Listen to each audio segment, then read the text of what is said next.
91회는 지난 2020년 8월 달에 시행된 거고요. 말씀드린 것처럼 이론만 먼저 설명을 해드리도록 할게요. 1번 다음 재고자산에 대한 설명이네요. 매번 나오는 게 재무제표, 재무상태표, 그 다음에 계정, 얘네들이 대부분이에요. 자, 재고자산의 목적은 지금 판매 목적이라고 그랬었죠. 재고자산 매입 시 발생하는 매입 부대비용, 취득원가에 다 포함시켜 주기로 했었죠. 맞는 거고요. 2번 재고 수량의 결정 방법 중 계속 기록법을 적용하면 기말 재고 수량이 정확히 계산되고 실지 재고 조사법을 적용하면 매출 수량이 정확하게 계산된다. 자, 여기 한번 얘가 잘못된 건데 왜 잘못됐냐면 봐요. 계속 기록을 한다는 것은 그 물건이 들어오고 나갈 때 기록하는 거죠. 그러니까 팔린 거라면 매출 수량이 정확하게 파악이 되기가 쉽겠죠. 계속 기록했던 거니까. 그죠? 그런데 실지재고조사법은 지금 창고에 가서 일일이 몇 개 남았는지 쉬어보면 남아있는 건 원래 재고잖아요. 기말 재고. 그죠?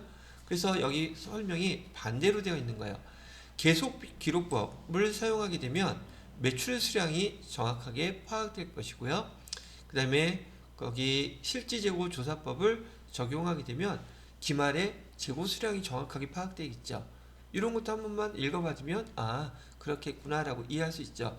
근데 이런 걸 수업 시간에 배운 것만 갖고서는 얘가 문제 나왔을 때 안 풀어보면은 그런 쪽으로 상황을 이해하기가 쉽지 않을 수 있더란 얘기예요. 이해되심? 자, 그래서 2번이 틀렸고요. 반대로 얘기했어요. 얘는 세 번째 재고자산의 감모손실은 정상감모, 비정상감모로 구분한다 그랬어요. 예, 수량의 차이는 감모 여기 수량 차이가 나는 것은 재고자산 감모손실로 감모손실로 기록한다 그랬었는데 이 감모손실에서도 정상감모, 비정상감모 구분한다 그랬단 말이에요. 정상감모라는 것은 우리가 예상한 숫자 이내에 있던 거 매출원가 판 걸로 처리하고 비정상감모는 우리 예상했던 거 이외의 거니까 걔는 영업 외 비용으로 처리한다 그랬었죠. 그래서 수량 차이가 정상감모인 경우에는 매출 원가로 처리하고 비정상감모인 경우에는 영업 외 비용으로 처리한다. 그 다음에 수량 차이, 그 다음에 또 모두 차이가 있었어요. 가격 차이. 가격은 우리 재고자산에 대한 단가가 뭐하고 비교했을 때 시장 가격하고 비교했을 때 시장 가격이 더 싸면 우리 저가법으로 처리한다 그랬죠. 저가법으로 차이나는 금액만큼 계정은 재고자산 평가 손실로 기록을 한다고 그랬었죠. 이런 것까지만 기억하시면 되겠네요. 자, 그 다음에 4번 평균법은 기초재고자산과 단기에 매입한 상품에 대해서 평균 단위당 원가를 구하여 기말재고자산과 매출원가를 계산하는 것이다. 평균법이라는 것은 우리 단가결정 방법에 우리 여기 써놔야겠네. 단가결정 방법에서 여기 선출법 배웠고요. 이동평균법 배웠고 그다음에 총평균법이라고 배웠는데 여기 이동평균법하고 그 다음에 총평균법을 합쳐서 그냥 여기서는 평균법이라고 얘기를 했던 거예요. 성격은 비슷한 건데 지금 여기서 얘기했던 이동평균법은 매입할 때마다 단가를 다시 계산했죠. 평균 내서 수량 더하고 그 다음에 매입한 금액 더해서 이 금액을 수량으로 나눠주면 단가가 다시 나오죠. 이런 게 우리 얘기했던 이동평균법이었었어요. 그럼 여기 설명은 평균법은 기초에 있던 자산하고요. 그 다음에 단기에 매입한 상품에 대해서 평균을 구하는 거 정확하게 맞게 잘 설명을 하고 있답니다. 되셨죠? 자, 얘는 지난번에 설명해놨던 것 중에서 그 선입선출법 그 계산하는 방법 있잖아요. 상품 재고장을 갖다가 하나하나 이동평균법도 제가 설명해 드렸거든요. 그거 한번 참고해서 보시면 될 것 같아요. 자, 그 다음에 2번 문제. 다음 거래에 대한 회계 처리를 정확히 하였을 경우 영업 외 비용에 포함되는 것 찾으래요. 그러면 얘가 영업과 관련이 있는 건지 없는 건지 얘부터 찾아야 되겠죠. 자, 매출 거래처로부터 받은 약소금 만기 전에 금융기관에 매각했다. 그럼 금융기관에 매각했다면 약소금, 즉 바드럼을 매각하게 되면 할인료를 갖다가 뭐라고 쓰기로 했었냐면은 매출 채권 처분 손실이라는 기종으로 쓰기로 했었죠. 얘가 영업과 관련이 없는 영업외 비용 거래예요. 얘는 답은 1번이 되겠고요. 2번 니은 같은 경우에는 매입 거래처에 지급한 약소금이 만기 전에 금융기관에 매각되었다고 통보했다. 결국 2번 문제는 바드럼을 갖다가 금융기관에 매각 처분할 때 그 할인료를 갖다가 매출채권 처분 손실이라는 기종으로 영업의 비용으로 처리할 수 있는지 지금 그거를 물어본 문제예요. 그러니까 니은도 거래처에다가 지급한 거 걔네들이 뭘 어떻게 하든지 간에 나하고 상관이 있어요, 없어요? 그건 전혀 상관없는 거죠. 디귿 같은 경우는 매출거래처 파산으로 외상대금 중 일부 회수하지 못했다? 그럼 얘는 뭐가 되겠어요? 대손충당금이 충분히 있었다면 대손충당금으로 처리를 했겠죠. 그럼 얘는 비용하고 상관이 없는 애고, 아니면 돈이 모자랐으면 대손상각비로 처리를 했을까요? 이 대손상각비는 제가 대표적인 판관비라 그랬죠. 얘는 비용 계정이에요.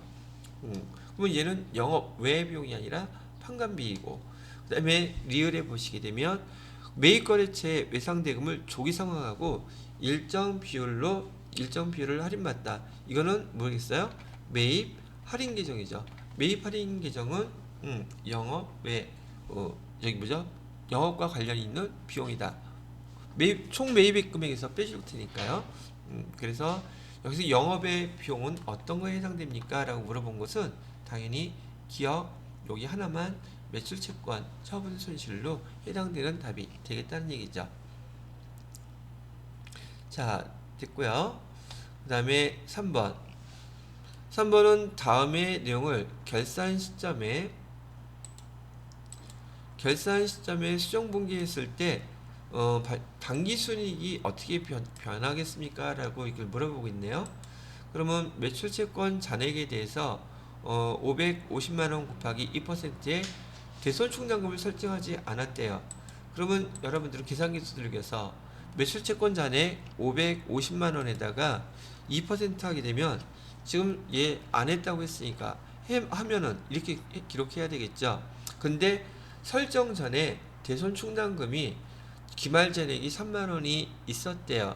근데 550만원 곱하기 2% 하면 대손충당금은 지금 11만원을 설정해야 되는데 지금 3만원은 있다고 하니까 나머지 대손상각비에서 8만원만 보충적으로 대손충당금을 이렇게 설정해 주어야 된다는 얘기겠죠. 대손충당금 8만원 이렇게 설정해 주게 될 텐데, 그러면 여기 대손상각비가 지금 8만원이 들어가게 되면 영업이익은 당기순이익은 8만원이 지금 감소하겠죠. 비용이니까. 그죠? 얘는 안 했던 걸 이렇게 하게 됐으니까. 그 다음에 두 번째는 12월 15일에 가수금으로 회계 처리하였던 5만원이 기말에 가수금에 대한 원인이 파악되지 아니어서 결산 수정 분기를 해야 되는데 안 했대요. 가수금은 지금 대변에 있는 계정이죠. 그러면 결산할 때 제가 가지급금이나 가수금은 반드시 다 없애주라 그랬죠. 그럼 차변에 근데 얘는 원인을 모르겠대. 근데 가수금은 일단 왜 돈이 들어왔는데 이유를 모르겠어요. 그럼 가수금 일단 빼주셔야 될 것이고요. 대변에다가 얘를 이익이라 해서 그냥 이렇게 처분해서 없애주는 거예요. 그러면 여기서 보시게 되면 대손상각비라고 해서 비용으로 지금 8만원 발생했다가 이익이 5만원 들어가니까 이하고 이 차익은 얼마가 나요? 이하고 이 차이. 이 비용은 8만원, 이익은 5만원. 그러면 결과론적으로 비용으로만 당기순이익이 3만원 이렇게 감소하는 결과가 생기겠구나, 이렇게 판단할 수 있지 않겠느냐는 거죠. 됐어요? 자, 그 다음에 4번 문제 보세요. 4번 문제는 일반 기업 회계 기준에서 분류되는 계정 과목 중에서 여기 성격이 다른 걸 찾으래요. 자기 주식, 미교부 주식 배당금, 미지급 배당금, 감자차손, 뭐가 성격이 달라요? 자기 주식은 자본 계정에서 자본 조정 계정이고요. 그죠? 그 다음에 감자차손도 자본 조정 계정이죠. 그러면 미지급 배당금은요? 얘는 지금 부채 계정이잖아요. 미지급 배당금은 미지급금처럼 얘는 부채 계정이에요. 부채 계정. 그러면 분명히 얘 두 개하고 얘 하나가 차이 나니까 얘를 답으로 하면 좋겠는데, 지금 미교부 주식 배당금 얘를 모르겠어. 미교부 주식 배당금은요, 지난번에 설명해 드렸던 여기 자본 조정 계정만 제가 한 번 더 추가로 언급해 드리면, 자본 조정 계정은 말이죠, 지금 우리 회사에 자기 주식에, 즉 우리 회사 주식 말하는 거예요, 변동 가능성이 있으면 우리 회사 주식의 주식수에 변동 가능성 있는 곳들을 다 모아놓는 계정을 갖다가 우린 자본 조정 계정이라고 부르는 거예요. 그러면 미교부 주식 배당금인 경우에는 주주들한테 주식을 배당해 주기 위해서는 주식을 발행해 줘야 되죠. 주식을 발행해 주게 되면 우리 회사의 주식수에 변동이 생기죠. 그래서 미교부 주식 배당금은 미지급 배당금처럼 부채 계정이 아니라 얘는 자본 계정이에요. 그럼 지금 한번 기억했다가 알아서 써주시면 돼요. 미교부 주식 배당금은요, 자본 계정에 어디에 해당되는 거냐면 여기 자본 조정 계정에 속하는 항목이다. 이유는 주식의 변동 가능성이 있는 계정은 자본 계정의 자본 조정에 포함시키게 되어 있기 때문에. 그래서 요 미교부 주식 배당금에 대한 계정의 성격, 지난번에 설명할 땐 제가 이게 자본 계정이라고 설명해 놨었는데, 정확히 자본 조정의 뜻은 우리 회사의 주식에 변동이 생길 수 있는 것들을 모아놓은 계정이 바로 자본 조정 계정이에요. 아시겠죠? 근데 우린 주로 차감 계정이나 자기 주식만 기억해 놨었죠. 여기 자세한 내용들은 사실 세무 2급에 주로 나오는 것들인데, 여기에서는 계정 구분하는 것 정도만 문제를 냈단 말이죠. 자, 이렇게 봐두시면 되겠고요. 자, 그 다음에 5번 문제 볼까요? 5번 문제를 보시게 되면, 다음은 유가증권에 대한 일반 기업 회계 기준의 설명이다. 옳지 않은 거. 유가증권은 종류에 따라 지분증권, 채무증권으로 구분한다고 여러 번 설명해 드렸었던 것 같고요. 단기매매증권과 매도가능증권은 공정가치로 평가하는 것을 원칙으로 합니다. 단기매매증권, 매도가능증권, 공정가치로 평가하는 게 원칙이에요. 세 번째, 만기보유증권은 여기 특이한 용어가 나왔는데, 만기보유증권은 상각 후 원가로 평가합니다. 공정가치가 아니라. 여기서 한번 표시해 놓고 기억해 두세요. 다시, 만기보유증권은 채권을 의미하는 것으로서 상각 후 원가로 평가합니다 라고 되어 있고요. 유효이자율법에 적용한 유효이자율법은요, 만기보유증권에 적용되는 것이 아니라 얘는 여기 사채에 해당되는 것을 얘기하는 것이에요. 그래서 얘는 여기 유효이자율법, 만기보유증권, 사채, 채권에 관련돼서 적용해서 상환 기간에 걸쳐서 배분하는 것을 말하고 있고요. 그 다음에 4번, 유가증권 처분 시 발생하는 증권 거래 수수료 등은 판관비로 회계 처리한다.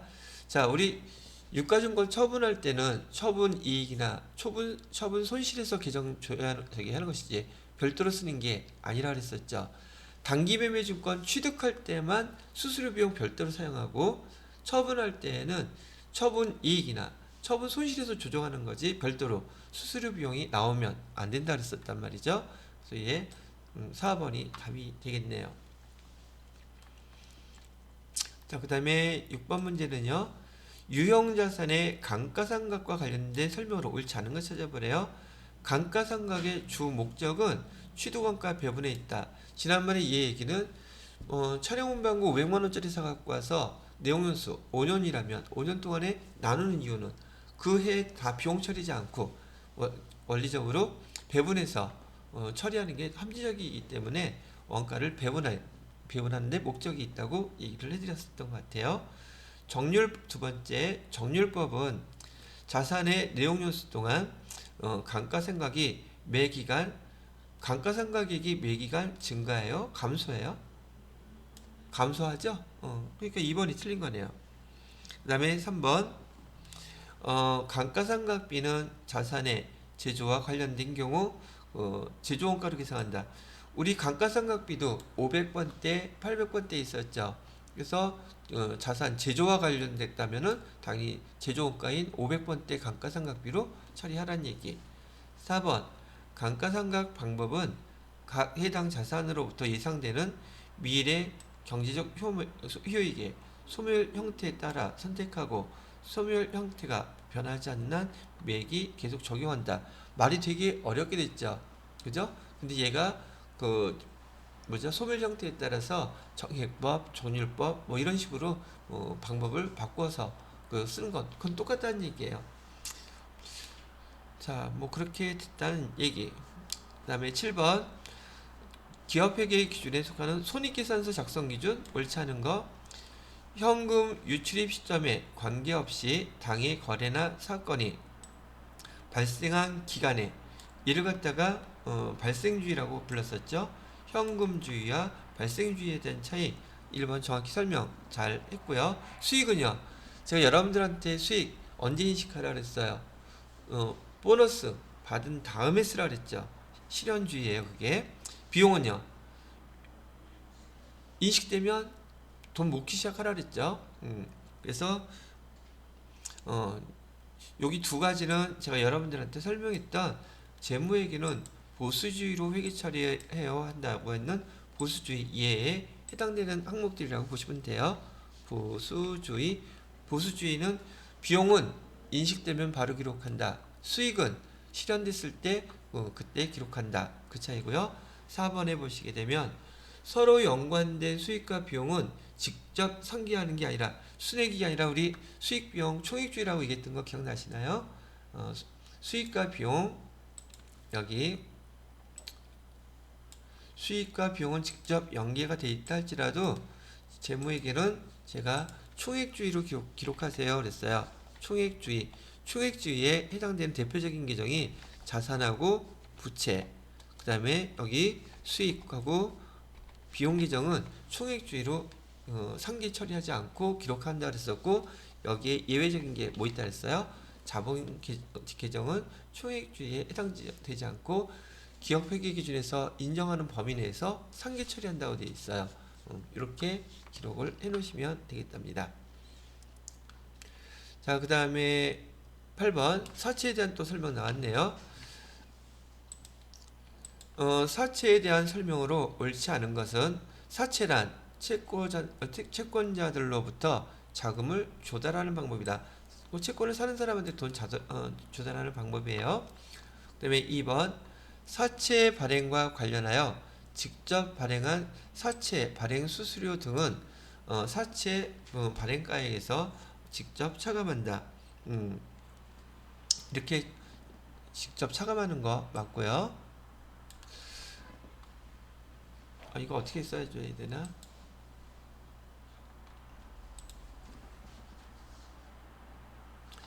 사채를 발행했을 때 보통 예금에 95,000원 이렇게 입금이 됐어요. 그 다음에 대변에다가는 사채 10만원 이렇게 썼는데 지금 돈이 적게 들어오거나 할인료나 사채 발행할 때 발행한 사채 발행비 같은 거 있잖아요. 그 계정을 다 뭐라고 쓰냐면 사채 할인 발행 차금이라고 그래서 여기 지금 우리가 발행한 금액 밑에다가 5,000원의 차익을 이렇게 별도로 직접 차감해서 쓴다는 얘기예요. 그 다음에 3번 사채 할인 발행 차금과 사채 할증 발행 차금은 유효 이자율법에 따라서 상각한다. 이 유효 이자율법이라는 용어가 무슨 뜻이냐면요. 자, 우리는 유형자산은 건물이나 차량 운반구 사용하면 거기 정액법, 정률법 이런 거 사용해서 감가상각했죠. 그 감가상각하는 방법, 유형자산을 감가상각하는 방법은 정액법, 정률법, 연수학계법, 생산량비례법 이런 건데 여기서 얘기하는 이자에 대한 이런 항목을 갖다가 금융이자를 할인하는 방법은 유효이자율법이라고 불러요. 금융과 관련된 거. 그 용어만 다를 뿐이지 여러분이 유형자산 생각하는 방법, 정액법, 정률법 이런 거하고 똑같다고 보시면 될 것 같습니다. 그래서 유효이자율법에 따라서 생각해요. 그 다음에 4번 시장 이자율이 액면 이자율보다 더 크다는 것은 할증 발행. 여기서도 제가 가격으로 할인 발행, 할증 발행, 액면 발행 구분하는 거 설명해 드렸었고, 그 다음에 시장 이자율과 비교해서 할인 발행, 할증 발행, 그 액면 발행하는 거 설명해 드렸던 거죠. 이게 그 문제예요. 그래서 여기는 할증 발행되는 거 맞습니다. 시장률이 더 크다면. 자, 여기까지가 재무회계 문제. 9번 문제는 이제 또 원가 계산 문제죠. 공장에서 사용하던 밀링머신이 파손되어 처분하려고 한대요. 공장에서 사용되던 거요. 기계네요. 취득원가는 300만원이며 파손 시점까지 150만원이래요. 그럼 제가 이거 예전에 이렇게 기록하라고 그랬었죠. 근데 메모란가를 물어보겠네. 기계 장치는 지금 300만원의 취득원가, 감가, 상가, 누계액은 이때까지가 150만원. 그래서 장부가액은 지금 150만원이죠. 장부가액은 지금 150만원인데 이를 갖다가 그냥 처분하는 경우는 100만원이라 그러고, 그 다음에 20만원을 추가해서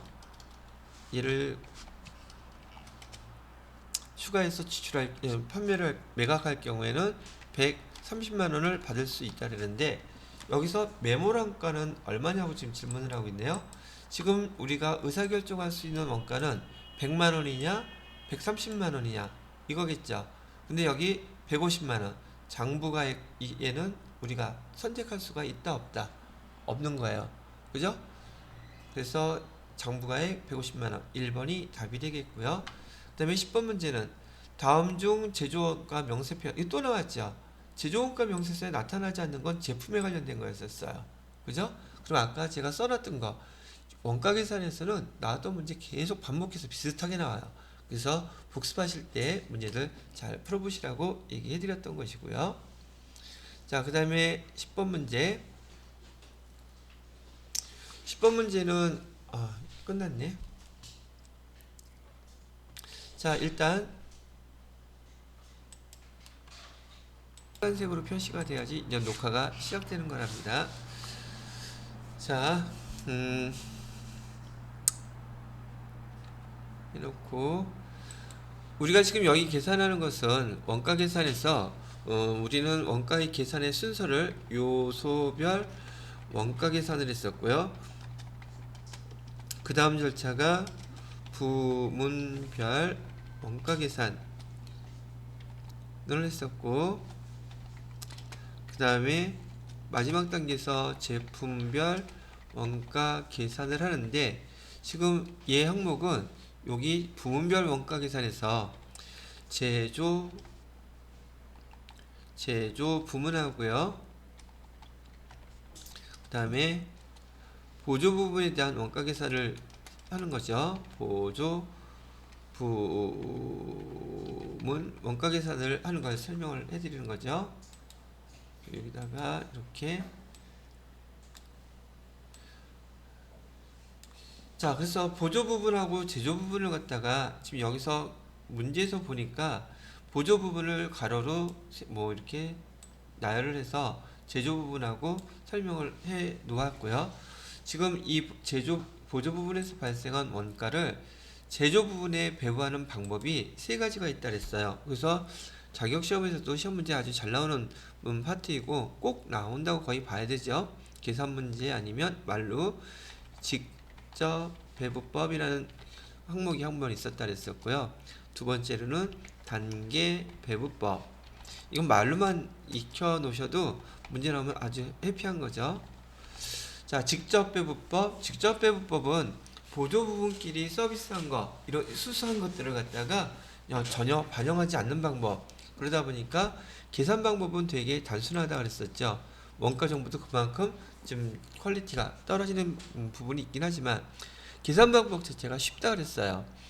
거기에 비해서 단계 배분법은 보조 부분끼리 서비스한 것들, 지금 여기서 보신다면 바로 얘 얘기하는 거예요. 여기 보조 부분끼리 서로 주고받고 했던 이 퍼센테이지를 계산하는 방법이 있는데, 단계 배분법의 특징은 우선순위를 정해서 배분하더라. 보조 부분끼리 상호 수수한 것도 계산은 하지만, 그리고 배분하는 방법이고, 그러다 보니까 직접 배분법보다는 원가 계산이 좀 더 정확할 수는 있지만 우선순위를 잘못 정하게 되면 직접 배분법보다 원가의 정보가 더 안 좋을 수도 있다는 단점도 있다고 그랬어요.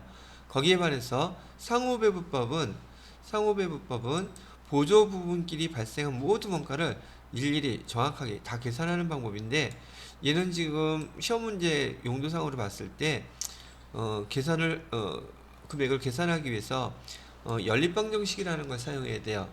그러다 보니까 여러분한테 문제가 잘 나오지 않는, 특히 회계 1급엔 더더욱이나 나오지 않는다. 그러나 원가 정보는 아주 훌륭하고 상호 부분 원가 계산 정보가 제일 정확할 뿐더러, 그러다 보니까 이렇게 계산하기 위해서는 비용이 많이 발생해요. 그런 단점이 있긴 하다. 보통 이제 대기업에서 많이 사용하는 방법이다, 이렇게 얘기를 하고요. 그 다음에 단일 배분율법이 있었고요.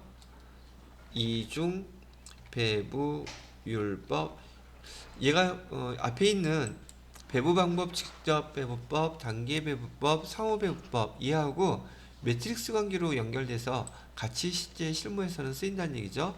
근데 뭐 굳이 여러분들한테 이중 단일 배분율법이라든지 이중 배분율법이라든지 이 방법으로 계산하라는 문제는 나오지 않을 거예요. 너무 어려우니까. 자, 그 다음에 여기서 단일이다, 이중이다. 얘는 뭐에 대한 단일, 이중, 이걸 갖다 쓰는 거냐면, 우리가 원가 행태에 의한 분류 방법이었던 변동비하고 고정비에 대한 배분율을 말하는 거예요. 고정비에 대한 배분. 그래서 얘를 그냥 변동비가 됐던 고정비가 됐던 그냥 뭐 10%로 배분한다. 그러면 얘는 배분율이 하나밖에 없잖아요. 그래서 얘는 여기 단일 배분율법이라고 이름이 붙여진 거고요. 만약에 변동비는 5%, 고정비는 뭐 10% 이렇게 배분 비율을 다르게 쓰게 되면 두 개가 사용되기 때문에 이때는 얘를 갖다가 이중 배분율법이라고 이렇게 불렀다는 거, 그 차이밖에 없어요. 그다음에 실무에서 사용되는 방법은 여기 보조 부분비를 제조 부분에 이렇게 배분할 때 사용되는 방법이 세 가지가 있었는데, 직접 배분법하고 단일 배분율법을 매트릭스로 연결해서 같이 사용하는 방법도 있고요. 이렇게 사용하는 방법도 있고 이렇게 사용하는 방법도 있어요. 그 다음에 여기 이중 배분율법을 이렇게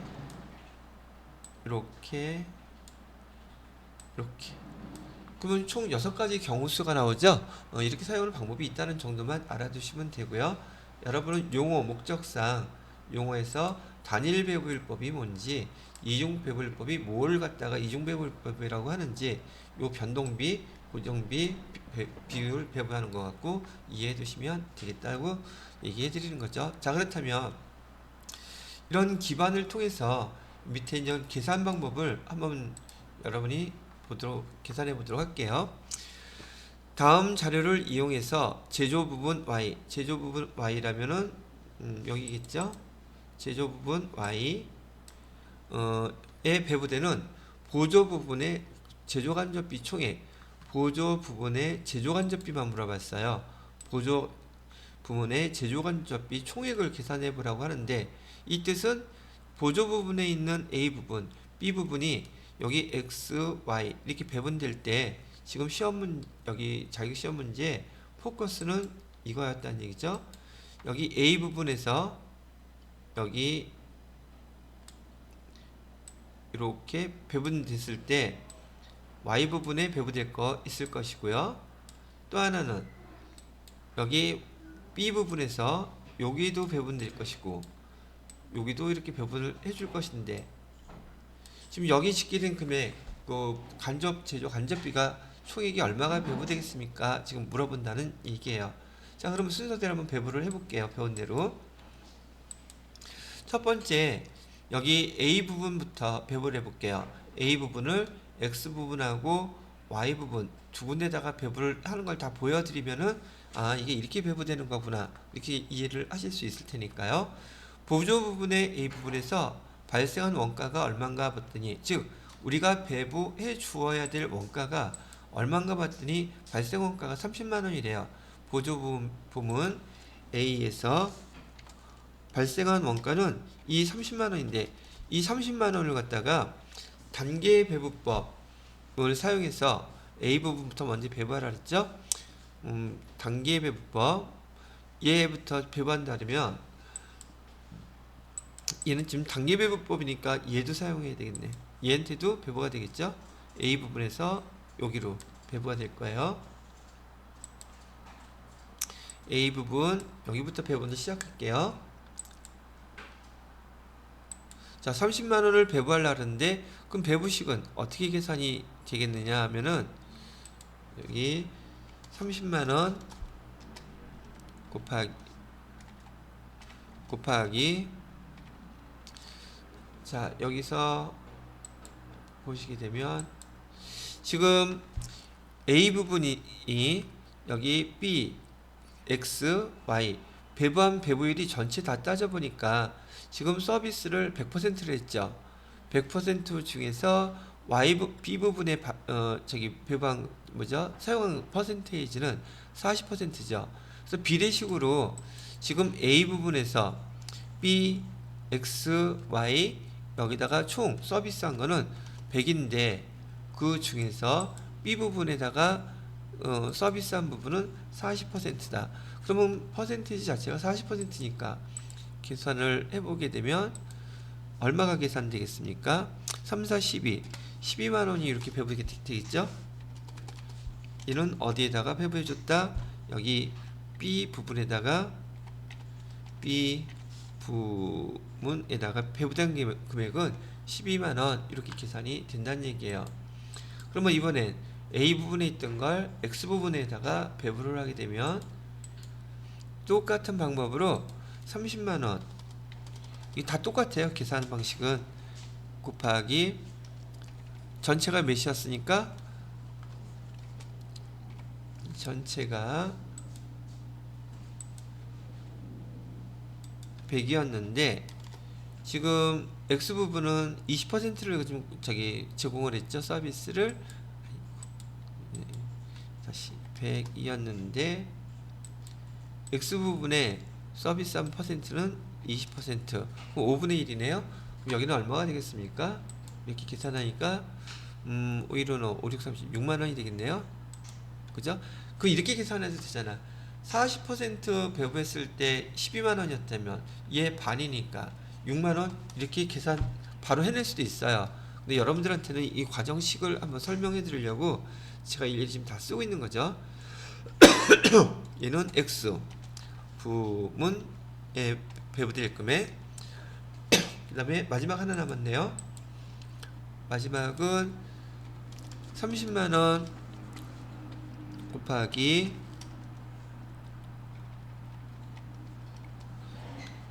전체 똑같이 100 중에서 얘 40이죠. 40%주면 위에 거하고 똑같죠. 40, 20, 40이라고 했으니까 여기도 12만원 나오겠죠. 그 다음에 얘는 어디다? 얘는 Y 부문에 지금 해당되는 금액.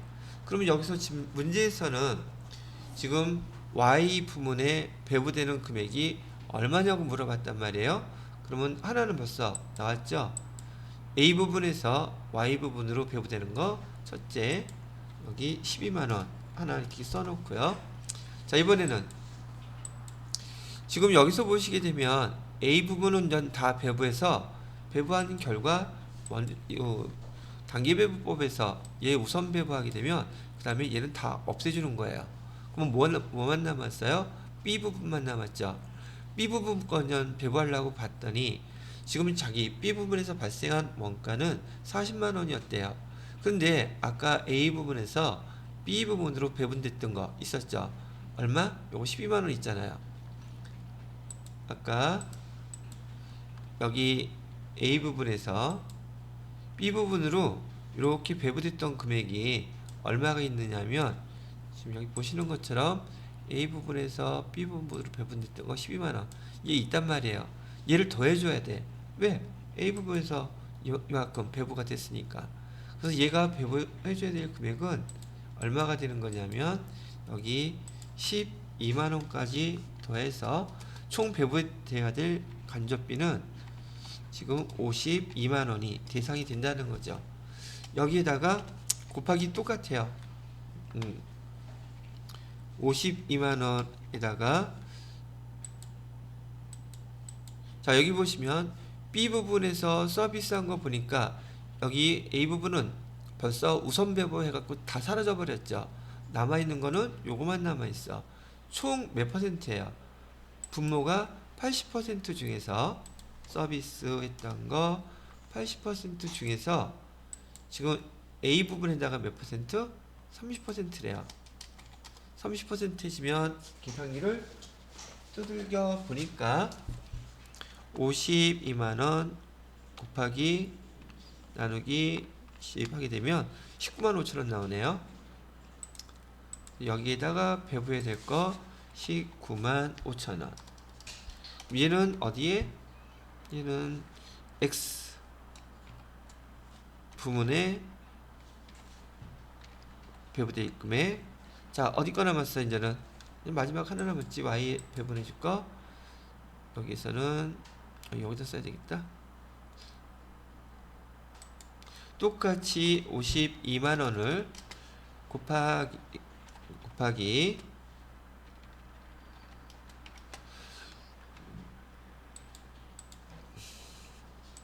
여기 80분의 여기 지금 50이라 그랬죠. 50 해주면 돼요. 50 해주면 금액이 얼마가 나오나요? 마이너스 52만원 하면 32만 5천원 나오네요. 32만 5천원. 그럼 얘는 어디 거? 여기는 여기 Y 부문과를 갖다가 한 거고, 우리가 지금 계산하려고 했던 것 중에 하나가 요 Y 부분 얘 거였었죠. 그럼 얘도 여기에 포함돼야 되니까 Y 부분에 포함되는 거 금액 32만 5천원 이렇게 해주게 되면 지금 여기서 질문했던 거 여기 보조 부분의 제조간접비 총액 Y의 제조 부분 Y에 배부되는 보조간접비 총액은 제조간접비만 물어보면 얘가 답이 돼요. 두 개 합쳐서. 그러면 44만 5천원 얘가 답이 되겠죠. 그죠? 그래서 얘는 이름이 근데 얘가 문제 나오는 형태가 두 가지 종류가 있어요. 하나는 이렇게 보조 부분에서 제조 부분으로 배부되는 제조 간접비만 이렇게 물어보는 경우가 있고요. 또는 A 부분 또는 B 부분에서 배부된 것만 물어보는 경우도 있고요. 그 다음에 만약에 문제에서 여기 Y 부분에 발생 금액은 얼마 있어요? 여기 밑에 60만원 있죠. 제조원가를 물어보는 경우도 있어요. 아니 저기 Y 부분 전체에서 발생한 총 제조간접비를 물어보는 경우가 있단 말이죠.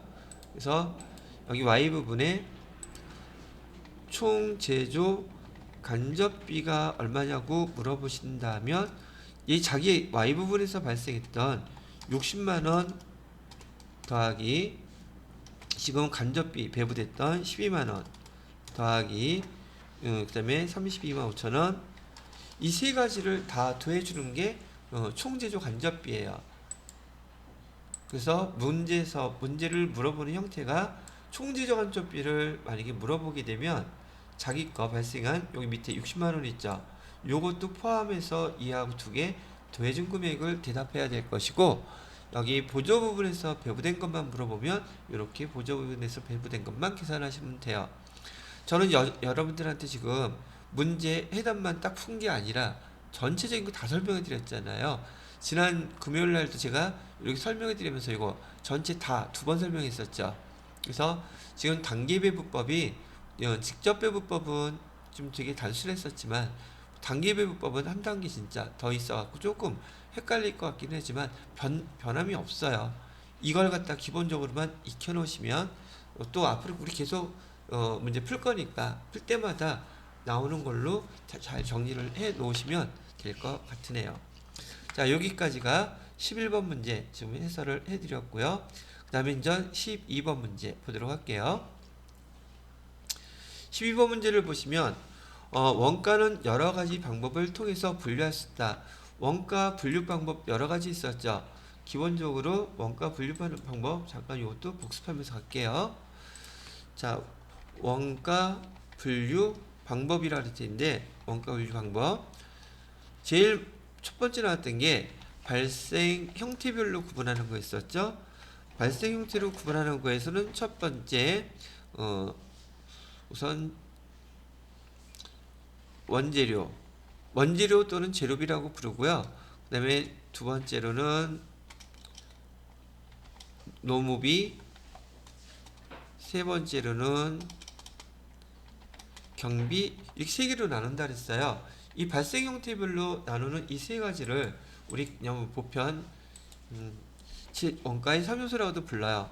원가의 3요소라고도 부르는 항목이니까 그렇게 구분을 해 놓으시고요.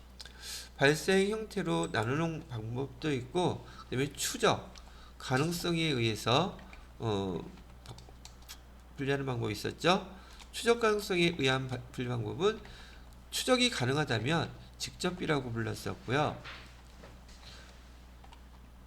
그 다음에 추적 불가능한 원가라 그러면 우리는 얘를 간접비라고 이렇게 불렀었어요. 그래서 추적 가능성에 의한 분류, 세 번째로는 원가 행태에 의한 분류.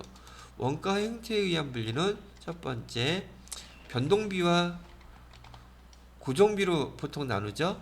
근데 변동비의 그 실제 발생 형태 중에 하나가 준 변동비라는 것도 있다 그랬었어요.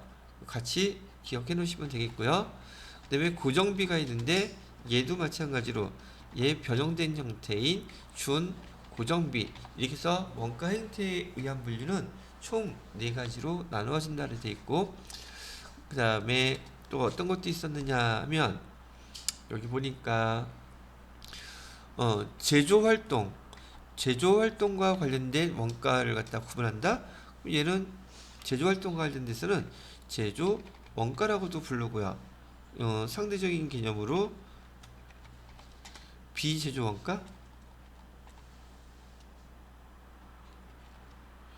제조 원가라고도 부르고 비제조 원가 이렇게도 나타나기도 했었어요. 근데 여기서 얘기하는 비제조 원가는 제가 설명해 드렸을 때 판관비라고 기억하세요 그랬었어요. 제조 원가는 공장에서 제품을 만들기 위해서 발생하는 원가, 비제조 원가는 공장하고 상관없이 발생하는 원가는 즉 어디 걸 뜻한다? 본사의 판매를 위해서 사용하는 그 비용인 판관비를 의미하는 거예요 라고 얘기했었죠. 판관비. 그 다음에 분류방법도 뭐가 있었을까? 그 다음에 의사결정과 관련된 거, 의사결정과 관련되는 얘를 의사결정과 관련이 되어 있으면 관련 원가라고도 불러요. 의사결정과 관련이 없으면 그럼 비관련 원가라고 불려요. 근데 의사결정과 관련된 이 원가 구분 방법은 지금 의사결정과 관련이 있다, 없다, 이거 구분보다도 이 의사결정과 관련된 용어가 좀 더 잘 나온다 그랬었어요. 이것도 보시게 되면 형태별로 다 얘기했었는데 지금 여기서 관련원가, 비관련원가 얘기했을 때 지금 여기서 잘 나오는 용어가 매물 원가라는 용어가 사용이 되고요. 또는 기회 비용이라는 용어가 사용이 돼요. 매물 원가는 뭘 매물 원가라고 그랬냐, 뭘 기회 비용이라고 하느냐, 이걸 차이를 치는 건데, 매물 원가라는 것은 의사결정과 의사결정에 관련이 없는 비관련 비용이라고, 비관련 원가라고 구분한다는 거죠. 어떤 것처럼? 이런 것처럼. 자, 우리가 사용하던 차량 운반구가 있어요. 차량 운반구가 있는데 얘를 갖다가 우리가 500만원 주고 샀어요. 500만원 주고 사고, 그래서 감가, 상가, 누계액이 예를 들어서 400만원이 있었다고 가정하면 이 차량의 장부가액은 지금 100만원이라는 뜻인데, 이 100만원짜리 이 차량을 지금 20만원을 들여서 차량을 수리해 갖고 그리고 판다 그러면은 예를 들어서 150만원을 준대요. 150만원에 팔 수가 있고, 그냥 돈 들이지 않고 바로 팔아버리면은 얘는 90만원 밖에 안 준다고 얘기를 하네요. 그러면 장부가액과 비교해서 뭐 이렇게 금액을 주겠다? 뭐 다 이해가 되죠? 자, 장부가액과 비교해서 20만원 수리해서 팔면 150만원을 내가 선택할 수도 있고요. 20만원을 들여서 수리한 거, 아니면 돈 한 푼도 안 들이고 그냥 90만원에 팔아버린다? 이렇게 결정할 수도 있을 거예요. 그러면 여기서 90만원이라는 숫자와 그 다음에 20만원, 150만원, 얘네들은 의사결정을 내가 어떻게 하느냐에 따라서 지금 얘를 다 선택할 수 있죠. 그럼 의사결정과 얘는 관련이 있겠어요, 없겠어요? 의사결정과 관련이 있어서 얘를 관련 원가라고도 부르는 거예요. 됐죠? 그 다음에 관련 원가, 그리고 얘 결정할 수 있는 원가는 이렇게 관련 원가라고 부르고, 지금 오히려 요 위에 있는 장부가액이라든지 차량 운반구 감가상각록에 있는데, 여기 장부가액 같은 경우는 우리가 결정을 할 수가 없어요. 다 결정이 벌써 돼 있는 거죠. 의사결정과 관련이 없어요. 비관련 원가라고도 부르고, 바로 얘가 매몰 원가라고도 부르는 거예요. 매몰 원가는 다 매몰 묻혀버려 가지고 의사결정하고는 별 관계가 없는 원가가 되더란 얘기예요. 이해되셨는지요? 자, 봐요. 그리고 또 한 가지 하나를 더 얘가 있었다고 치면, 지금 여기다가 플러스 50만원을 갖다가 들여서 얘를 판매한다 그러면은 얘는 200만원, 220만원을 받을 수 있다고 또 이렇게 한번 얘기를 한 거죠, 제가. 그러면 지금 여기 보시게 되면 내가 선택할 수 있는 종류가 몇 가지예요. 20만원을 들여서 150만원에 팔지, 아니면 그냥 귀찮으니까 그냥 90만원에 팔지, 그 다음에 50만원을 들여서 220만원에 팔지. 지금 옵션 3가지가 있죠. 그런데 내가 어떤 것을 선택하든 간에 내가 선택하고 난 다음에 가장 큰 금액을 우린 기회비용이라고 불러요. 그래서 내가 50만원 들여서 220만원에 팔기로 내가 결정을 했다. 그러면 여기 두 가지는 희생이 되는, 포기하는 거죠. 어떤 거? 얘하고 얘는 지금 포기가 되는 거잖아요. 그죠? 그 중에서 금액이 어떤 거? 큰 거. 걔를 갖다가 뭐라고 부른다? 기회 비용이라고 부르는 거예요. 또는 기회 원가라고도 불러요. 그럼 만약에 150만원을 선택했다면 희생되는 거는 90만원, 기회가 220만원, 두 개가 희생이 되죠. 근데 어떤 금액이 더 커요? 220만원이 더 크죠. 이거를 우리는 기회 비용이라고 부른다는 거예요. 이제 되셨어요? 설명 되게 많이 했네. 자, 그래서 여기 지금 요 문제만 설명을 해드려 보면은, 원가는 여러 가지 방법을 통해 분류할 수 있습니다. 원가 분류에 대한 설명으로 옳지 않은 것은요, 자산 여부에 따라서 여기 제품원가라고 불리는 거 있죠? 제품원가는 우리 보통 재고자산으로 기억하시면 돼요. 제품원가는 뭐라고 본다? 재고자산이라고 보시면 되겠고요. 그 다음에 여기 기간원가라고 되어 있는 거 있죠? 기간원가도 아까 얘기했던 것처럼 얘도 똑같이 여기 판관비란 기간으로 보시면 돼요. 판관비예요. 비제조원가도 판관비를 의미하는 것이고 기간원가도 판관비 또는 구분한다 생각하시면 될 것 같고요. 원가 행태에 의한 분류는 기초원가와 가공원가로 구분한다. 원가 행태의 분류 아까 어디 있었죠? 여기 변동비하고 고정비로 구분하는 거예요.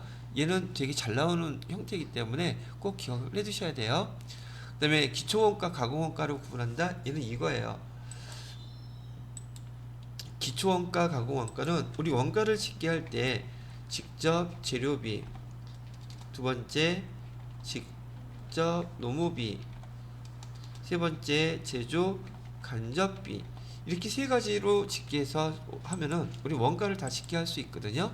그런데 여기에서 직접 노무비하고 그다음에 직접 재료비를 우리 뭐라고 부르기로 약속했냐면 이를 기초 원가 또는 기본 원가라고 불렀어요. 이 용어를 가장 기본적인 거라서 이걸 알아놓지 못하면 이 구분할 수가 문제 나올 때 말뜻이 뭔지를 못 알아들어요. 그다음에 여기 직접 노무비하고 그다음에 제조 간접비를 우리 뭐라고 부르기로 했냐면 얘를 가공 원가라고 불렀어요. 가공 원가 또는 가공비라고도 많이 불러요. 이 용어에 대한 기본적인 약속을 알아야지 문제 이렇게 나왔을 때 등등할 수가 있겠죠. 그래서 기초원가, 가공원가는 원가 형태가 아니라 지금 여기 가공원가를 설명한 것이고요. 3번에 의사결정과 관련에 따라서 관련, 비관련 맞고요. 제조활동과 관련돼서 제조원가, 비제조원가, 여기 지금 제조원가, 비제조원가 설명했었죠. 그래서 지금 틀린 것은 12번에 2번이 되겠다는 얘기죠. 자, 여기까지 원가 계산에 대한 거 이걸로 잠깐 설명해 드렸고요. 10분 쉬었다가 이제 부가가치세 세 문장은 먼저 다시 한번 정리해 드리고 회계 1급은 일단 마무리를 짓게요. 예. 자, 다 지울 거예요. 아니요, 다 녹화돼 있잖아. 녹화돼 있으니까 지워도 상관없지. 자, 13번 문제부터 15번 문제까지 여기 부가가치세 세 문제가 나와 있는데 지금 부가가치세에서 면세에 해당되지 않는 게 뭐냐요? 면세 뭐 여러 가지 나왔었잖아요. 면세 첫 번째 택시 택시는 제가 과세라 그랬었죠. 택시는 또 써야죠. 여기 나와 있는 면세의 대표적인 품목들은요. 얘는 지금 제가 설명할 때 부가세 즉 세금의 역진성이라는 용어가 있는데 이 역진성이라는 뜻은 지금 세금이라는 건 돈 많이 버는 사람이 세금을 많이 내야 되고 돈을 적게 버는 사람은 세금을 적게 내야지만이 얘가 형평에 맞는데 지금 여러분들이 사는 물건 값을 보세요. 그럼 물건 살 때마다 거기 10%씩 똑같이 내잖아요. 돈을 많이 버는 여러분이 스마트폰 살 때 돈을 많이 내는 사람 버는 사람도 10% 여러분도 10% 그러면 얘는 세금의 형평성이 없는 거잖아요. 이게 지금 그죠? 그래서 이런 세금의 그 형평성이 깨진 것을 그나마 좀 보완하고자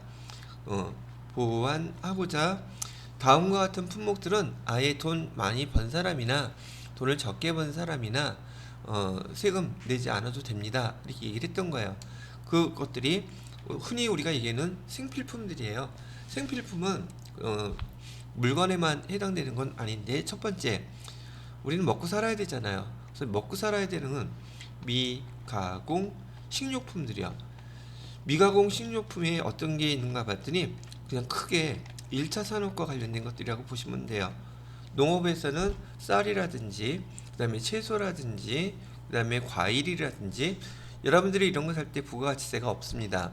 그다음에 어업과 관련된 거요. 어업과 관련된 거는 생선이라든지 수산물 같은 거 개도 없어요. 그다음에 근데 그 과일도 그렇고 물고기도 뭐죠? 어물이라 그러죠. 이런 것도 그렇고 가공이 되면 과세예요. 근데 가공이 되지 않은 거. 그다음에 축산업과 관련된 거 우리 고기 많이 먹죠. 고기, 닭고기, 소고기, 돼지고기 이런 것들에도 양고기 이런 것들에도 부가가치세라는 게 없어요. 품이 아니라 면세인데 여하튼 그다음에 임업과 관련된 거 나무라든지 그다음에 화환 꽃이라든지 이런 것들에도 부가가치세가 없다고 이렇게 기억을 해두시면 되겠고요. 두 번째로는 우리 그 생활과 관련된 것 중에서 의료 또는 보건이라고 되는데 우리 병원에 가야 되잖아요. 그래서 병원에 갔을 때 치료비에도 부가가치세가 없고요. 그 다음에 처방받은 그 약, 그거 가지고 약국에 가서 조제할 때도 부가가치세 없습니다. 근데 약국에서 파는 그 뭐죠? 제약회사에서 제공한 약들에는 부가가치세가 있어서 보편적으로 조제한 약보다 더 비싼 거예요. 느껴지는 게. 그다음에 의료와 관련해서 의료는 여기 면세라고 했는데 그건 치료 목적일 때만 면세일 것이고 만약에 미용 목적이라면은 걔는 과세예요. 즉 성형 수술하는데 미용 목적으로 성형 수술하면 거기에 부가가치세를 부과한단 말이죠. 얘는 뭐일 때 치료 목적일 때는 면세란 뜻을 얘기하는 거고요. 세 번째 우리 교육과 관련된 거 교육과 관련된 것도 뭐 학원이라든지 학교라든지 가실 때 등록금에 여기 세금 부가가치세라는 게 없어요. 그런데 어디에는 있느냐면 여기 운전 자동차 운전학원 운전학원이라든지 그런 다음에 또 어디가 있느냐 하면 그 무도학원은 뭐 태권도라든지 유도 학기도 이런 것들 있죠. 그런 학원에는 부가가치세가 부과돼요. 부가세 부과된다. 그렇게 보시면 되겠고 네 번째는 어떤 게 있느냐면 의료 보건 그다음에 출판 얘는 출판이라고 하면 안 되지. 도서 출판 이런 데에도 마찬가지로 얘도 면세예요. 즉 여러분이 책 살 때 책의 부가가치세 없어요. 관련된 거. 그다음에 이번엔 좀 보편적인 것들을 얘기하게 된다면 그 창작 예술에 관련된 거죠. 창작 예술품, 뭐 저작권 같은 거 있죠. 저작. 그다음에 뭐 이런 것들. 그다음에 입권이 아니라 입장권에도 마찬가지 이런 거 없어요. 즉 박물관, 그다음에 그 과학관 이런 데 있잖아요. 여기도 부가가치세가 없답니다. 그다음에 우리가 많이 하는 시내버스, 그다음에 시외버스하고 우등버스하고 구분하셔야지 돼요. 우등버스는 즉 어떤 교통수단으로서 빠르게 또는 편리하게 그런 항목이 붙으면 얘네들은 다 과세예요. 근데 얘네들은 일반적인 시내버스, 시외버스, 전철 이런 것들은 다 면세란 말이죠. 그래서 KTX 같은 거 있죠. 이런 KTX라든지 비행기라든지 택시라든지 어떤 편리성을 갖다 추구하는 교통수단은 부가가치세가 다 붙어 있습니다. 자, 그렇게 해서 지금 여기 면세와 관련된 거를 지난번에 우리 수업했던 거 다시 한번 제가 이렇게 자세히 설명해 드리니까 요 내용으로 복습하는 겸 요 문제로 부가가치세를 한번 정리를 해 보시라고 제가 얘기를 해 드리는 거지요. 여기는 면세, 이거 잘못했어요. 그래서 면세에 대한 것들을 한번 먼저 쭉 설명을 해드렸고요. 자, 그러면 여기 문제에서 다음 중 부가가치세법상 면세에 해당되지 않는 거 답은 벌써 나왔어요. 택시고요. 도서 출판 관련됐죠. 미술관 여기 입장권이라고 되어 있죠. 그다음에 식용으로 사용되는 임산물 됐죠. 그래서 답은 이렇게만 정리해놔도 면세에 대한 게 어떤 건지 품목으로도 구분하실 수 있을 거라고 생각이 들고 얘가 우리 주변에서 없는 것들이 아니기 때문에 여러분이 앞으로 더 관련돼서 이걸 배우시려고 한다고 치면 세무 2급에도 세무 1급에도 또 실무에서도 이런 항목들 많이 대화거리가 될 거니까 맑게 알아들으려면 잘 기억해 두시는 게 좋겠죠. 자, 이번에는 지난번에 설명할 때 여기 문제 나올 때요. 부가가치세 특징 같은 게 문제가 잘 나온다 그랬었어요. 왜?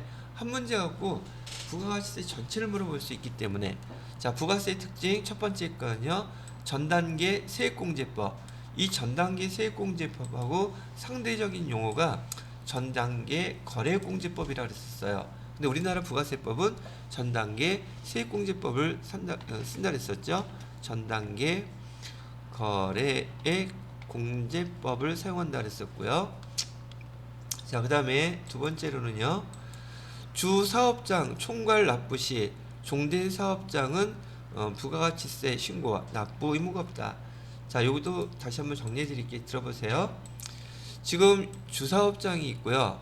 그 다음에 여러 개의 부수되는 사업장들이 있다고 쳐요. 이렇게요. 근데 이 회사는 주사업장 총괄납부 제도를 선택을 했대요.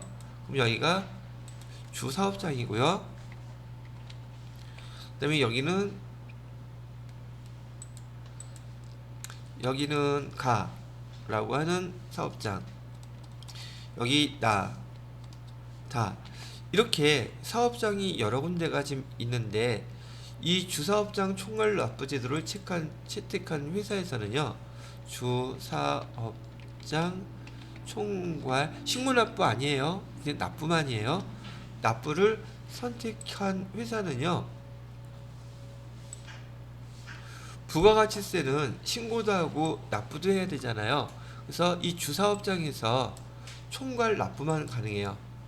뭐만 가능하다고요?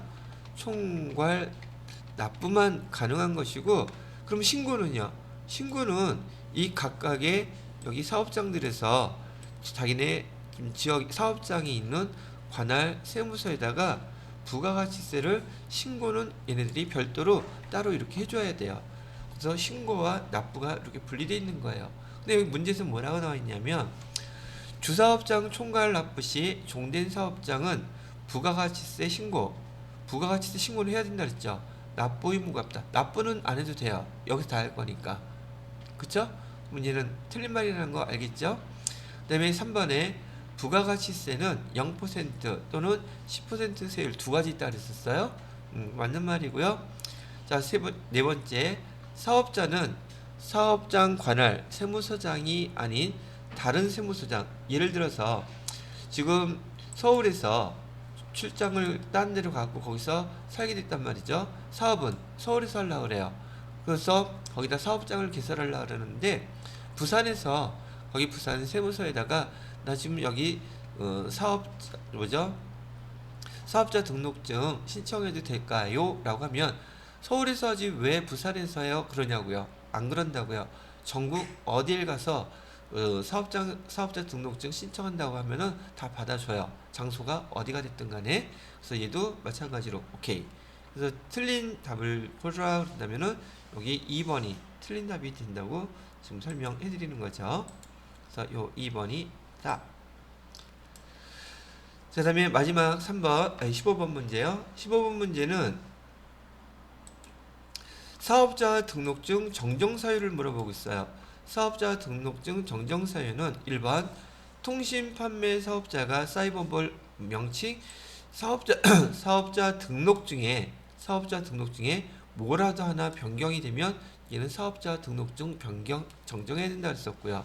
두 번째 2번 공동사업자의 구성원 출자자의 지분도 변동이 있을 때 마찬가지로 사업자 등록증에 나타나 있지는 않지만 거기 대표자명에 공동사업자라면 우리가 흔히 얘기하는 동업이잖아요. 그러면 누구 왜 몇 명이 써 있을 텐데, 그 지분관계가 변했다면 그 지분관계 변한 날짜로 해서 사업자 등록증 정정해서 발급받아야 되고요. 그 다음에 여기 증여는 그 사람이 살아있다는 뜻이라 했었죠. 그럼 이거는 남아있으면 안 되죠. 이건 정정사유가 아니라 폐업사유예요. 그래서 얘는 정정사유라고 볼 수 없다. 근데 정정사유인 경우에는, 지금 증여인 경우에는 먼저 번 그 대표자가 그대로 지금 생존해 있다는 것 때문에 대표자의 혼선이 생길 수가 있어요. 근데 만약에 상속받았을 때는 얘는 정정사유예요. 대표자만 바꾸면 돼요. 자, 그래서 개인 사업자일 때는 요게 좀 되고 법인일 때는요. 법인 자체가 별도의 인격체이기 때문에 대표자가 아무리 바뀌어도 폐업 사유가 아니에요. 그냥 사업자 등록증만 재발급 받으면 돼요. 정정 사유예요. 그래서 시험 문제에서 개인 사업자일 때와 법인 사업자일 때 대표자가 변경되는 것 때문에 관련돼서 이렇게 문제가 아주 많이 빈출돼요. 여기서 정리를 해드리면 개인 사업자가 여기 상속할 때와 상속하게 되면은 얘는 폐업 사유, 아니 정정사유, 사업자 등록증 정정만 하면 돼요. 정정사유에 해당되고요. 개인 사업자인데 만약에 증여를 했을 때는 얘는 폐업 정정사유가 아니라 폐업사유에 해당됩니다. 그 다음에 여기 안 보인다. 법인 사업자인 경우에는 법인 사업자는 대표자가 변경되더라도 얘는 그냥 사업자 등록증만 변경해서 발급받으면 되니까 정정사유가 됩니다. 그래서 여기 중요한 것은 지금 여기 설명해 드렸던 여기 개인 사업자의 경우 증여는 폐업사유에 해당되는 겁니다. 그래서 정정사유가 아닌 것은요. 그래서 답이 3번이 이렇게 됐던 것이고요. 자, 여기까지 91회에 대한 전산회계 1급 기출문제, 이론문제 한번 쭉 풀이를 마무리 짓도록 하겠습니다. 끝. 잘했어.